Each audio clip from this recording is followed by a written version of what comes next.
Hi అండి. ఈరోజు పీతల కర్రీ వండుతున్నానండి గ్రేవీతోని.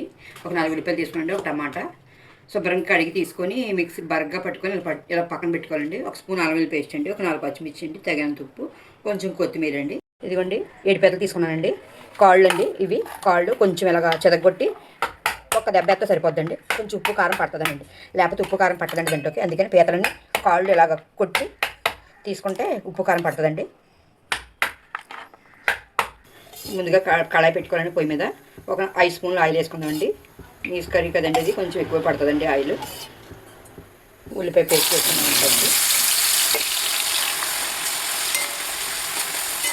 ఇలా కలుపుకోవాలండి. కొంచెం ఇది బాగా ఉడకాలండి, నూనె పైకి వచ్చేలాగా కొంచెం ఉడకాలండి. ఇది కొంచెం మనం కలుపుకుంటూ ఉండాలండి, మాడకుండా. కొంచెం ఇలాగ కలుపుకుంటూ ఉంటే కొంచెం ఉడకాలండి బాగా, కొంచెం పచ్చివాసన పోయేలాగా. ఉడుకుతున్నప్పుడు కొంచెం అల్లం వెల్లుల్లి పేస్ట్, పచ్చిమిర్చి వేసుకోవాలండి. కొంచెం ఉప్పు కూడా వేసుకోవాలండి. కళ్ళుప్పు అన్నారు కదండి, కళ్ళుప్పు వేసుకుందామండి. సరిపడగా వేసుకోవాలండి ఉప్పు. కొంచెం కారం కూడా వేసుకుందామండి. ముందుగా కారం వేసుకోవాలండి. 3 స్పూన్లు కారం వేసుకున్న తర్వాత కొంచెం నూనె పైకి వచ్చేలాగా ఉడికించుకోవాలండి, పచ్చివాసన పోయేలాగా. నూనె పైకి వచ్చిన దాకా కొంచెం మనం ఇంకేం వేయకూడదు దీంట్లో. నూనె పైకి వచ్చిన తర్వాత పీతలు వేసుకోవాలి. మూత పెట్టేసుకుందామండి. మంట మీడియంలో పెడదామండి, పెద్ద మంట పెట్టకుండా మీడియంలో పెడదామండి. ఉడుకుతుంది కొంచెం చక్కగా. ఇదిగోండి నూనె పైకి తేలింది కదండి. ఇప్పుడు కొంచెం ఒకసారి కలుపుకుందామండి. ఈ విధంగా ఉడకాలండి. ఉడికిన తర్వాత దీంట్లో పీతలు వేసుకోవాలండి.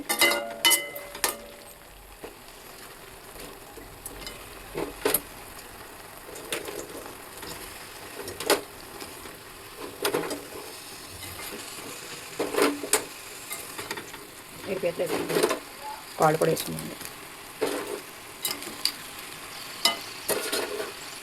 ఒక్క నిమిషం మూత పెట్టుకుందామండి.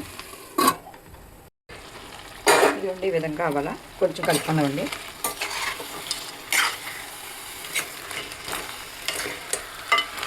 కొంచెం ఇలాగా అన్నిటికి పెట్టేలాగా కొంచెం చూసుకోవాలండి.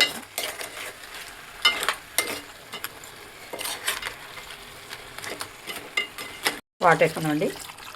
ఉడకాలి కదండి. ఒక చిన్న చెంబుడు వేసుకొని సరిపోతుంది. చిన్న చెంబుడు అండి, గ్లాస్ కంటే ఎక్కువ అంతేనండి. కొంచెం ఇలాగా చూసారా, ఇలాగా మూత పెట్టేసుకోవాలండి. ఇలాగా ఏమైనా ఉప్పు కారం ఇప్పుడే చూసుకోవాలండి. నాకైతే అన్నీ సరిపోయినాయండి. మీకు ఏమైనా చాలా పోతే కొంచెం వేసుకోవచ్చండి. మూత పెట్టేసుకుందామండి. ఒకసారి ఇలా కలుపుకోవాలండి. ఇదంతా కొంచెం ఉడకాలండి, అందుకని ఒకసారి మీకు చూపిస్తున్నానండి. కొంచెం ఇదంతా కొంచెం దగ్గరగా అయిపోతే బాగుంటుందండి. ఇదిగోండి ఈ విధంగా అయిన తర్వాత కొంచెం గరం మసాలా వేసుకుందామండి.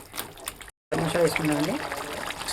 స్పూన్నర వేసుకున్నాం సరిపోతుంది, ఘాటుగా అయిపోద్దండి లేకపోతే. కొత్తిమీర వేసుకొని కొంచెం కలుపుకొని మూత పెట్టేద్దామండి.